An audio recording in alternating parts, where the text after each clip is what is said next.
Bonjour Alain. Bonjour Sonia. Nous avons eu plusieurs demandes de tes abonnés sur le burn-out et la dépression. Est-ce que tu pourrais nous donner la différence entre le burn-out et la dépression et comment prévenir ces symptômes? Alors le burn-out, c'est qu'on a trop demandé. C'est que la personne a été surchargée. Typiquement, si on regarde, la majorité des gens maintenant, elles ont un travail intellectuel à faire, un travail dans les bureaux. Et donc là, la surcharge vient qu'au niveau intellect, au niveau mental, il y a simplement trop de tâches à faire. Et on n'a plus le temps de faire toutes ces tâches durant une journée de travail normale de 8 heures. Donc les journées vont venir 9 heures, 10 heures, 11 heures de temps. Les gens vont prendre du travail à la maison, travailler le soir, le week-end. Et après un certain nombre de temps, souvent c'est des années, le mental court-circuite. Donc le mental, il faut voir qu'on a appris que notre cerveau était la partie mentale. A été dans la réalité du corps, c'est différent. La partie mentale est au niveau du troisième chakra, au niveau de l'estomac, au niveau du plexus solaire. Donc si quelqu'un va trop travailler, il a des risques de faire un burn-out dans le temps, qui va mettre du temps vraiment à se résorber, passer un vrai court-circuit électrique, un court-circuit électromagnétique dans le corps. La dépression, la différence avec la dépression, c'est qu'on aura plutôt au niveau du deuxième chakra, dans les émotions, un court-circuit. Ça veut dire qu'une personne qui est sensible, émotive, elle aura trop d'émotions négatives. Et ces émotions négatives vont lui amener une perte d'énergie, une perte de vibration dans les intestins, au niveau du sacrum ici, et dans le temps va la déprimer parce qu'au niveau émotionnel, elle va manquer d'énergie, elle sera troublée et c'est là alors qu'on aura le court-circuit. Donc dans un cas, on a une surcharge de travail et dans un autre cas, on a une surcharge d'émotions négatives. C'est la différence entre le burn-out et les dépressions. Et ce n'est pas notre esprit qui nous dirige, c'est le mental qui prend le contrôle? C'est exactement ça. En réalité, on a créé une société intellectuelle où le mental a beaucoup trop pris de place. On n'a qu'à voir à l'école, on nous, entre guillemets, bourre le crâne, d'accord? Puis après, dans son travail, on va énormément solliciter la partie non pas spirituelle, mais vraiment mentale. Et le mental qui devrait nous servir pour réaliser notre mission de vie, pour nous réaliser, devient pris dans des tâches annexes, souvent secondaires, qui dans le temps vont le surcharger et là, il va prendre toute la place. L'esprit obéit au mental ou le mental obéit à l'esprit? Alors, au départ, le mental devrait obéir à l'esprit, à son âme, à ses intuitions, à ses aspirations. C'est comme ça que ça devrait être. Néanmoins, on a été éduqué dans une société du devoir. Pouvoir, devoir. Et on a trop souvent nous-mêmes été impliqués qu'on doit faire ceci. Je dois aller faire cela, je dois travailler, je dois. Et si on prend dans ce fonctionnement du devoir, qu'est-ce qui va se passer? Ce sera plus l'esprit, le maître qui commandera, mais ce sera le mental, l'esclave, le premier ministre, vraiment qui va prendre le dessus parce que trop sollicité. Parce que le mental, il est primaire par rapport à l'esprit. C'est vraiment ça. Si on regarde dans le fonctionnement du corps humain ou des énergies vibratoires, l'esprit est dans les hautes vibrations. Quand on va parler d'esprit, on va parler de quelque chose qui est éthérique, élevé, grandiose, merveilleux. Si on fait une caricature simplifiée. Et le mental est l'outil qui va permettre à l'esprit de se réaliser sur Terre. Et ce mental-là, lui, est beaucoup plus pris dans la matière, dans les affaires de tous les jours. Donc, c'est deux facettes d'une même pièce, une qui est élevée, une qui est plus basse, elle est complémentaire. Le mental est complémentaire à l'esprit dans un taux vibratoire humain bas qui correspond aux fréquences ici terrestres. Nous avons un abonné qui nous a écrit, un père de famille qui s'inquiète pour son fils. Dès l'âge de 6 ans, tous les jours, il a fait plusieurs heures de sport jusqu'à épuisement. Il a arrêté le sport à l'âge de 16 ans et depuis ces 16 ans, il ne peut plus rien faire. Est-ce que cela peut être un burn-out ou simplement une passade? Ça peut être un burn-out, mais ça peut aussi très bien être juste un passage. Pourquoi? La personne qui a fait énormément de sport, qui a été très sollicitée pendant des années, elle aura envie de faire une pause. C'est comme si toi, tu travailles intensément toute une année. Après cette année, tu auras envie de plusieurs semaines de pause pour décompresser. Si maintenant, pendant des années, 10 ans, tu as énormément investi dans le sport, après, tu vas te dire, non, mais maintenant, là, ça me suffit, et donc, je vais décompresser. Alors, le burn-out se verrait si la personne n'aurait plus du tout de motivation à faire ni quoi que ce soit et n'aurait même plus plaisir à la vie. Il faut voir que les gens qui sont en burn-out, ils ont perdu même le plaisir de vivre, de se lever le matin, de faire des activités, même les plus basiques. Donc, on peut faire la différence ou en disant le burn-out, ce sera vraiment où la personne dans son caractère sera énormément affectée et va souffrir. Et la pause, c'est quand la personne n'est pas trop affectée dans son caractère, mais prend simplement un peu des vacances. Donc pour cet abonné, quels sont les symptômes ou les indices à surveiller auprès de son enfant? Les indices à surveiller, c'est de voir le bonheur, la joie de l'enfant. Si cet enfant reste joyeux, si l'enfant reste souriant, c'est qu'il fait une pause. En réalité, il décompresse de tout ce qu'on lui a donné les dernières années. Par contre, si l'enfant est malheureux, dépressif, déprimé, d'accord, là, alors, il faudra se pencher et aller vraiment vers l'enfant pour qu'il retrouve sa joie de vivre. Là, c'est qu'on aurait eu un burn-out, véritablement. De nos jours, le burn-out, c'est un terme qu'on utilise très régulièrement. Est-ce que le burn-out, il est seulement professionnel ou est-ce qu'il peut être aussi sentimental? Alors, sentimental, ce sera plutôt la déprime, plutôt dépressif. Il faut voir qu'au niveau du fonctionnement du corps, au niveau vibratoire, l'être humain a différentes vibrations. Comme le son, c'est une certaine vibration, les yeux, la vue est une autre vibration. Il faut voir qu'au niveau travail, on aura le plus souvent un travail intellectuel, mental. C'est un certain taux vibratoire, comme je l'expliquais, typiquement qui vient du plexus. Si maintenant on parle du cadre émotionnel, c'est un autre taux vibratoire qui vient du sacrum, d'accord, où là, on a des autres vibrations. Et prenons un exemple. On aura plus aisément quelqu'un qui va faire un burn-out qui aura été trop sollicité au niveau mental et quelqu'un qui va faire une déprime, vraiment une dépression.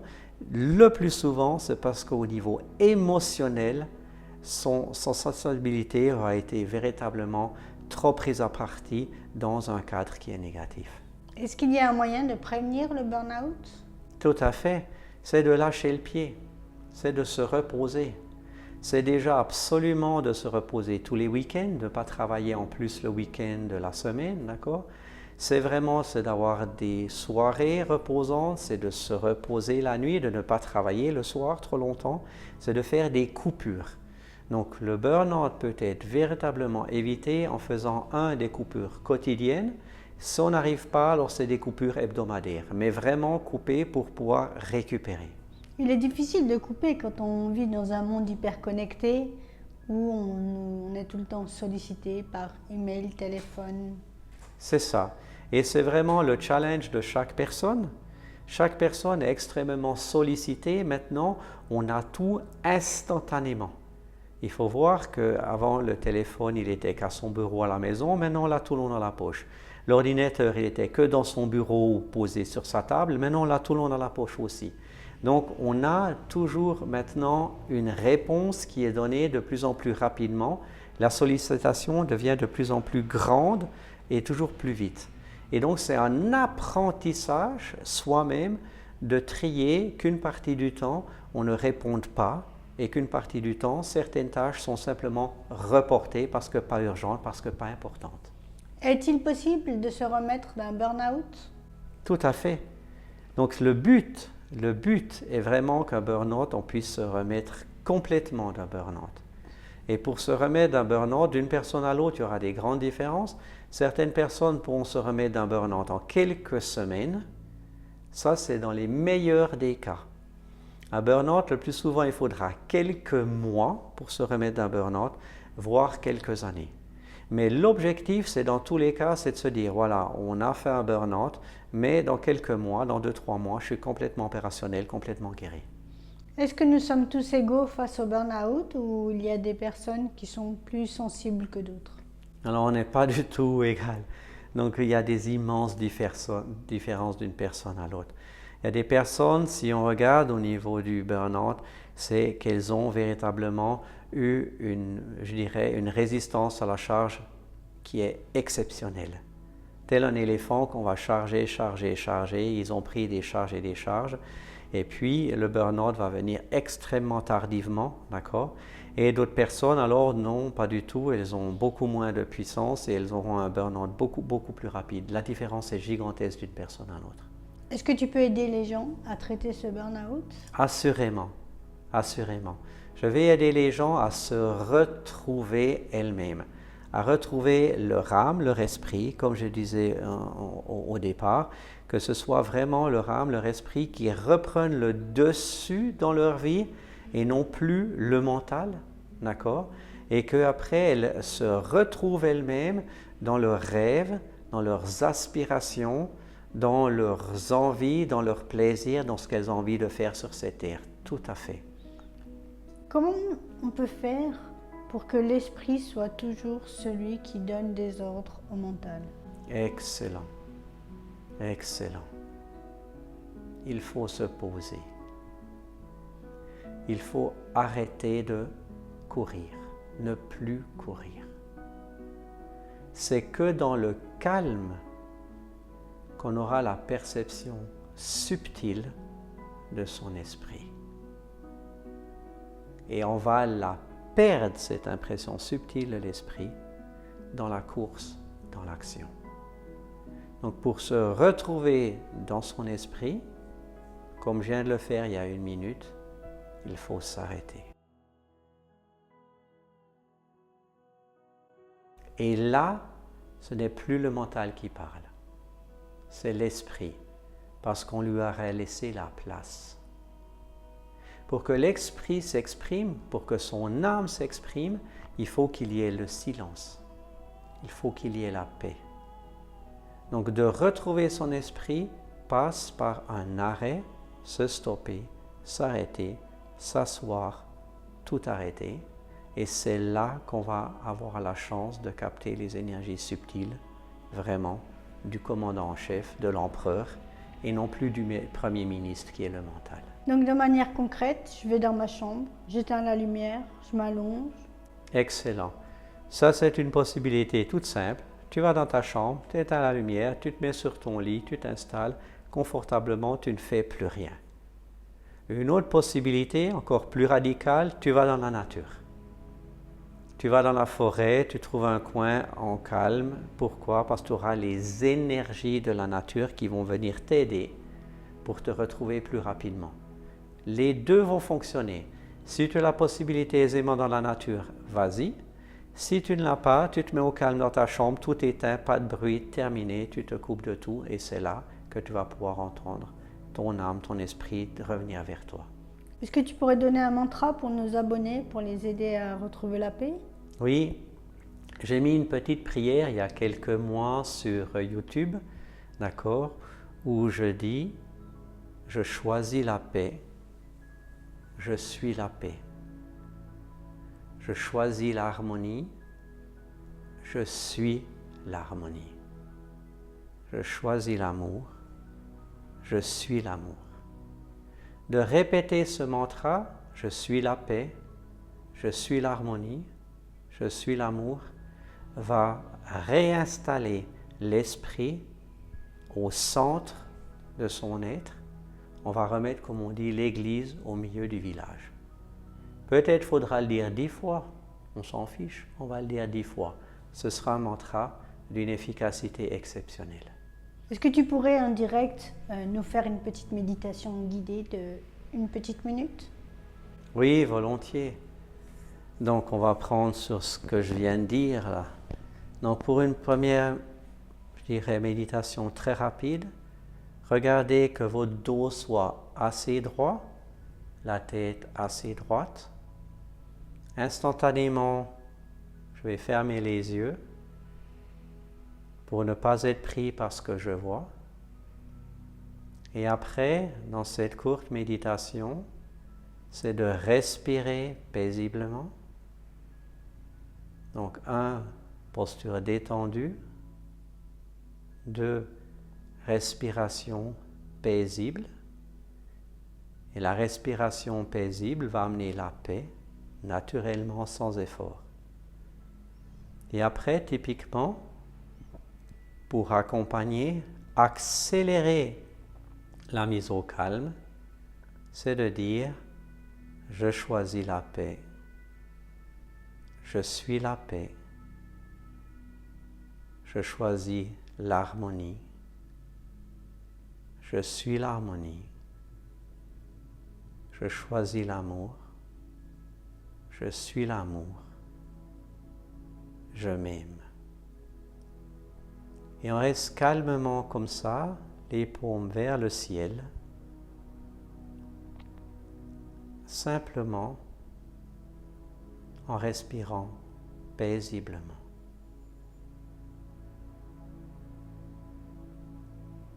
On observe sa respiration paisible et la paix, naturellement, sans effort, va venir s'installer dans le corps. C'est très rapide, très efficace. Et toujours remercier. Merci. Donc dans cet état méditatif, si tu essaies, si ceux qui nous regardent essaient, ça donne la possibilité, très vite, de se calmer, d'entrer dans un état méditatif, de se reconnecter à son esprit, de se reconnecter à son essence et avoir là après de nouvelles informations qui arrivent, de nouvelles révélations, de nouvelles idées.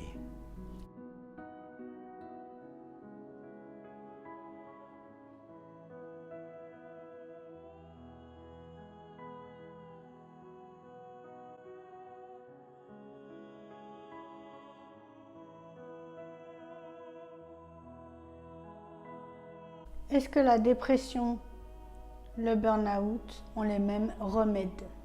On peut dire oui au niveau de ce qui est repos. On peut vraiment dire oui au niveau de ce qui est repos. Après, ce qui va peut-être être la différence dans le burn-out ou dans la déprime, c'est de voir que au niveau du burn-out, la personne a, dans la quasi-totalité des cas, beaucoup trop travaillé. D'accord? Et parfois, c'était même un travail qui lui plaisait à la personne. Donc, elle devra apprendre à moins travailler, même si ce travail lui plaît. Dans la déprime, c'est là qu'est la différence. Le plus souvent, c'est que la personne a dû faire des choses qui ne lui convenaient pas, qui ne lui convenaient plus. Donc, ça amène véritablement au niveau des sentiments. C'est comme si on est dans un environnement qui ne nous plaît plus, que ce soit au travail ou à la maison, on devient déprimé. Même si on n'a pas dû trop en faire, parce que l'environnement ne nous convenait plus, peut-être le compagnon, la compagne, peut-être le chef, les collègues, ça nous a déprimés. Donc, dans un premier cas du burn-out, c'est de diminuer absolument la quantité de travail, même si ça nous plaît. Et au niveau de la dépression, pour régler ça, c'est de se reposer et probablement de changer son environnement, que ce soit privé ou professionnel, qui peut-être ne nous correspond plus. C'est ça qui nous a donné des émotions négatives le plus souvent. Donc l'écoute de son corps, de ses émotions, de ce ressenti, peut être des remèdes communs au burn-out et à la dépression. Ça, c'est toujours la clé. merci de le rappeler. La clé est toujours d'écouter son ressenti, qui est toujours aussi bien au niveau du burn-out que de la dépression, que dans tous les problèmes que l'on a, va nous amener la solution adaptée.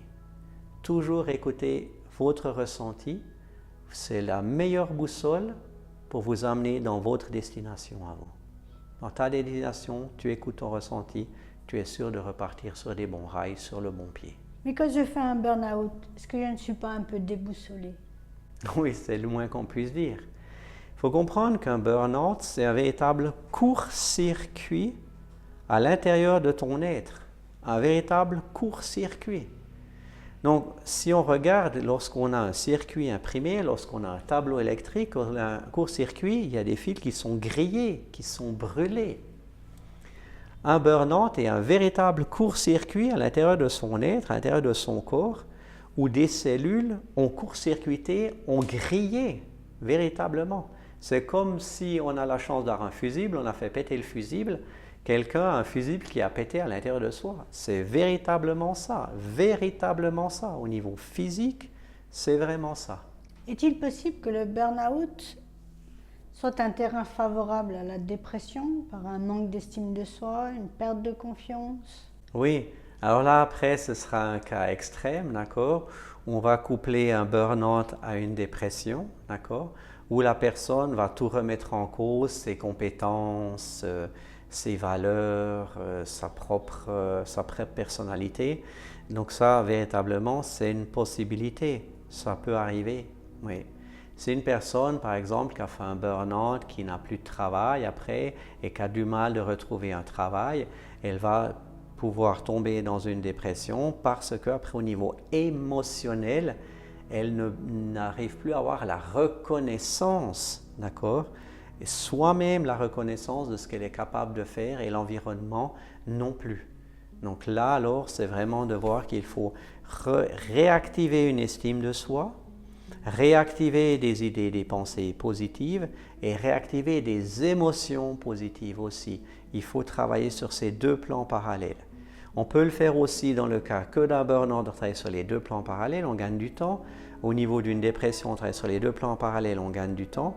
Mais c'est clair, c'est une personne là à un burn-out et en plus est tombée dans la dépression, c'est véritablement une nécessité rapidement de redonner véritablement des bonnes pensées et des bonnes émotions pour que la personne puisse se redresser, reconstruire cellulairement des circuits qui vont remplacer les anciens qui étaient grillés.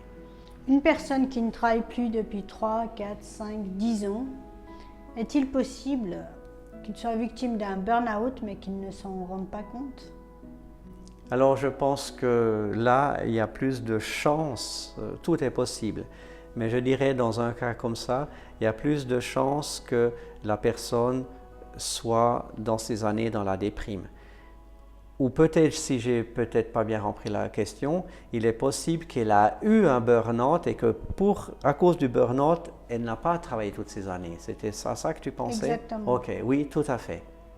Donc il est possible dans ce cas-là, clairement, qu'une personne a fait un burn-out qu'elle ne s'en est pas rendu compte et qu'elle n'a pas pris, on va dire, les mesures qui auraient été les plus appropriées et que son burn-out vraiment dure des années parce que ça n'a pas été traité en conséquence. Et dans ce cas précis, on peut venir te voir pour essayer de se réinsérer? C'est vraiment ça.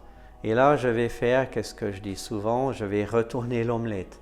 C'est de voir qu'indépendamment du temps qu'un problème a une année, 10 ans ou des décennies, d'accord, on arrive à transformer et le conscient et l'inconscient de la personne. Donc, je vais pouvoir accompagner la personne et dans son conscient et dans son inconscient pour changer des énergies conscientes et inconscientes, des idées conscientes et des perceptions inconscientes pour que là, elle se redresse et aille à nouveau dans une vie en santé. Donc tu vas aussi faire un travail pour améliorer l'estime de soi? Ah, absolument. L'estime de soi, c'est véritablement quelque chose dans la vie qui est essentiel.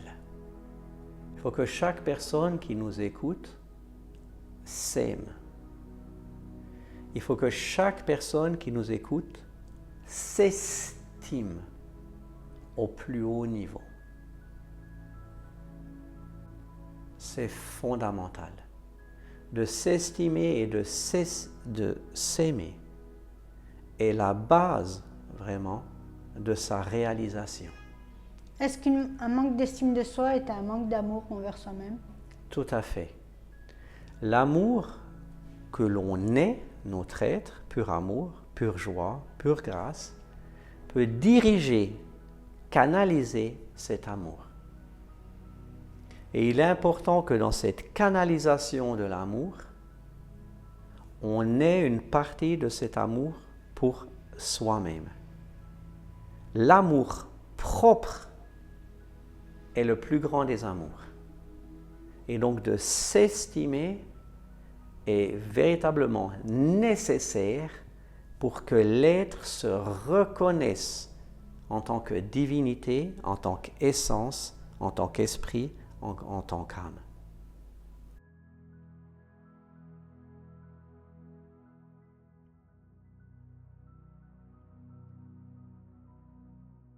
Merci Alain. Avec grande joie.